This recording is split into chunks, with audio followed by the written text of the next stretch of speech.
Hi guys, welcome back to ASX Market Watch. Thanks very much for joining me, and thanks very much for checking out the world from a chartist's point of view. At least that's what we'll be doing today. We get to have a look at where the world is heading. Now, it's quite a nice luxury to be able to do this if you think about where we were 50 to 100 years ago. Really not something that you're able to do, but nowadays we can actually physically look at where the world is heading, and these beautiful charts are able to tell us in such a simple way. It really makes for good viewing, and it also makes for a little bit of interesting economics and interesting money making through your trading as well. So what are we doing? We're looking at the ASX Top 200, the FTSE in Europe, the Dow Jones in the Americas, and the Hang Seng in Europe, in Asia, sorry. And really, these markets, the best thing about them so far is that they're actually panning out exactly as we've said over the last couple of weeks. This is a great thing.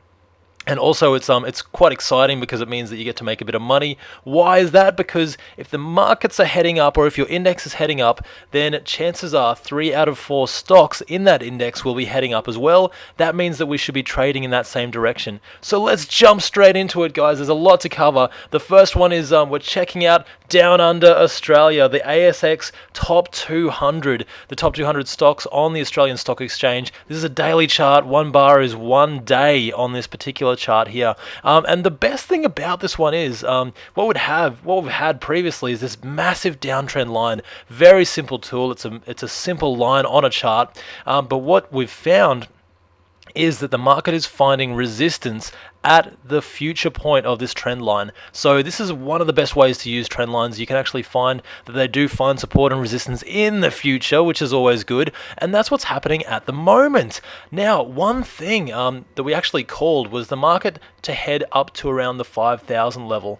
Now, that 5,000 level is based on a Fibonacci extension, or a Gann extension as well. Use both of those. There it is. Oh, it's a Fibonacci one, 161.8% of the previous move. Now, the trigger for that would be a close above 4,700 on the ASX Top 200. Now, it hasn't been able to do that over the last couple of weeks. Whether it's just gearing up to do it or not, that is the question. But if we look at it from a different point of view, as in a trend line point of view, and I'll just enlarge this. Here we go here, and I'll get rid of this downtrend line. As you can see, it has not closed below the downtrend line yet. What we'd be looking for an exit signal is a close below this downtrend line and then a lower peak and a lower trough. So really, if it was to close below 4,600 at the moment, that would be a short-term sell signal. At least, on a very short-term basis. But the only other thing that I really want to show you guys is this broadening wedge formation.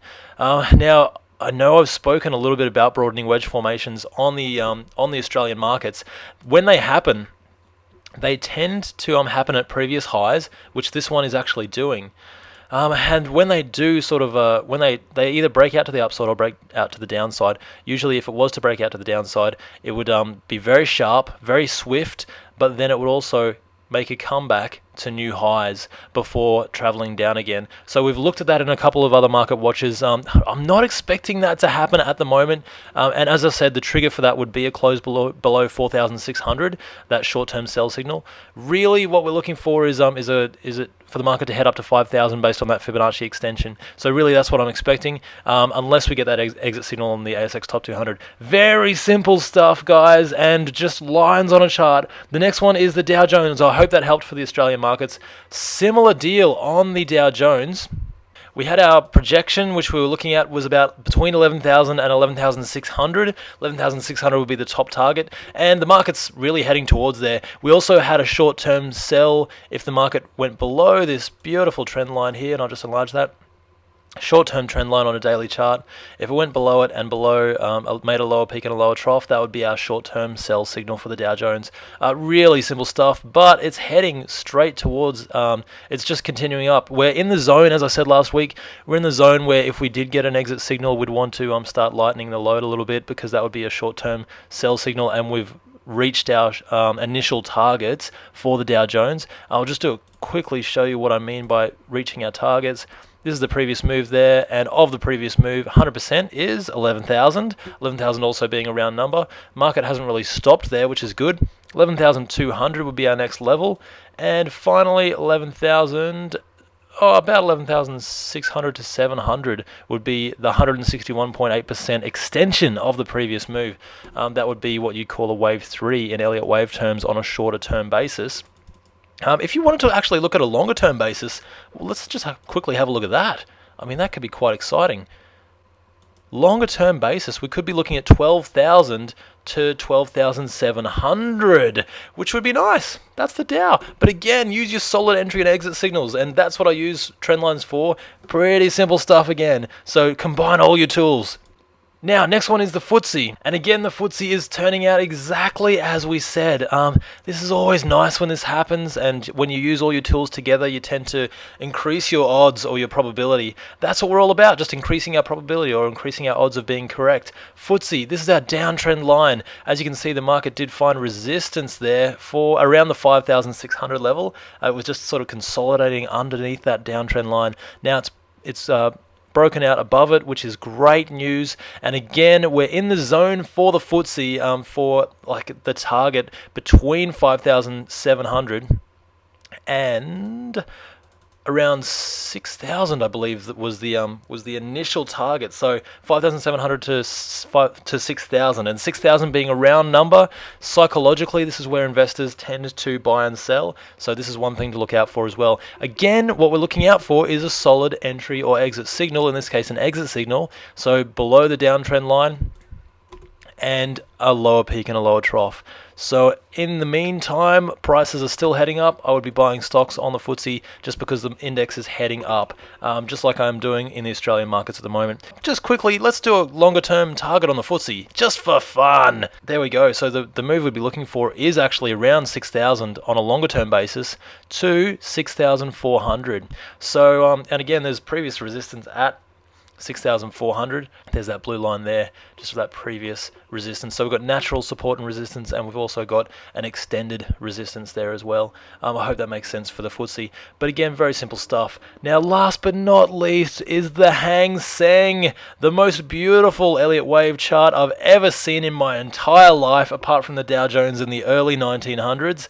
Loving this. This is 1, 2, 3, 4, 5. As you'll probably know, Elliott wave works in 5 waves up, 3 waves down, and what we've got right here at the moment is we're heading into our 5th wave. We called this way back in June 2010, sorry, based on, as we keep saying on ASX Market Watch, a solid entry signal which we got in June 2010. But also based on Elliott wave, which was an ABC correction. So an ABC correction, especially this is being a wave 4, which tends to be a flat wave or a consolidation wave.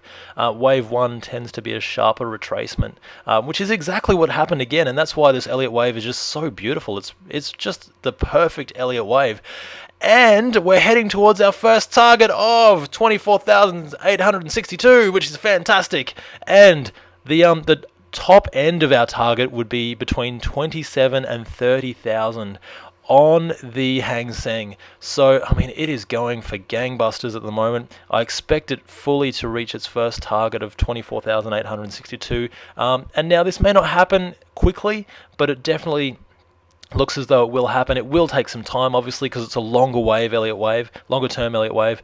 But yeah, if you wanted to look at the top end of the target, between 27,000 and 30,000 for the Hang Seng. So happy days all around the world. There's a lot of stuff going on, and particularly the indices are looking good for buying stocks as well. If you were to believe that 3 out of 4 stocks will follow the overall market, and when we get that exit signal, you guys will be the first to know, because we'll put it right here in the ASX Market Watch. Check out the website, it's asxmarketwatch.com. Whole bunch of free tools there. My trading diary, my own personal trading diary is on there as well, just for fun, to show you that I practice what I preach.